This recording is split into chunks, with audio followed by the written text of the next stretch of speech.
Padma award గ్రహీత దీపికా రెడ్డి గారు madam, మీరు ఈ ఉమెన్స్ డే సందర్భంగా మీకు సన్మానం జరిగింది. ఇప్పుడు మహిళలు కూడా ఇప్పటికీ కొంచెం అణచివేత కూడా గురవుతున్నారు. వాళ్ళు అప్కమింగ్ రావాలంటే వాళ్ళకి ఎట్లాంటి ప్రోత్సాహాలు రావాల్సి ఉంటుంది? మహిళలు ఫస్ట్ మన మీద మనకి నమ్మకం ఉండాలి. ఎందుకంటే మనము అన్నీ చేయొచ్చు, అన్నిట్లో రాణించవచ్చు. బిలీవ్ ఇన్ యోర్ సెల్ఫ్ అని ఎప్పుడు నేను చెప్తాను. And move forward with a goal.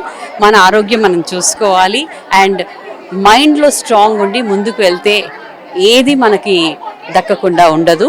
And slow and steady wins the race అని నేను ఎప్పుడు అనుకుంటాను. ఒక్కొక్క స్టెప్ వేస్తూ ముందుకు వెళ్ళాలి అండ్ అన్నీ మన దగ్గరికి వస్తాయి. మన మీద మనకు నమ్మకం ఫస్ట్ ఉండాలి. కూచిపూడి అంటే భారతదేశంలో ఒక పురాతన కళ, కానీ ఇప్పుడు దాన్ని చాలా మంది కూడా ఆదరించలేకపోతున్నారు. దాంట్లో కూడా ట్రైనింగ్ కూడా ఎక్కువ తీసుకోలేకపోతున్నారు. అట్లాంటి వాళ్ళకు గవర్నమెంట్ నుంచి తరపున కానీ బయట ఆర్గనైజేషన్ వాళ్ళు ఎట్లాంటి ఎంకరేజ్మెంట్ ఇస్తే బాగుంటుంది?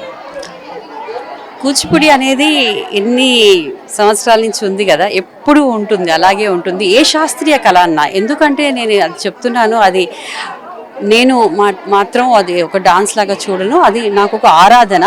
అండ్ మా దగ్గర కూడా ఎవరు వచ్చినా మేము డాన్స్ నేర్పించకుండా ఉండము.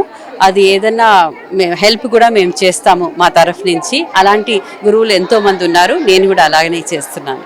అంటే చాలా మంది ఇప్పుడు మోడర్న్ డ్యాన్స్కే ఇంపార్టెన్స్ ఎక్కువ ఇస్తున్నారు. పురాతనమైన మన భారతీయ కళలు కూడా కొంచెం అంతరించిపోతున్నాయి. అలా నేను అనుకోను. ఎందుకంటే ఎక్కడ మన నేషనల్ ప్రోగ్రామ్స్ కానీ, ఇప్పుడు నేను AI సమిట్లో చేశాను, G20లో చేశాను, ఎక్కడ చేసిన ఇంపార్టెంట్ ప్రోగ్రామ్స్ అంటే they will have only classical dance కదా. మన ఫ్లాగ్ ముందు మనము క్లాసికల్ డాన్సే ప్రజెంట్ చేయగలుగుతాము. So I feel it's a great pride for me.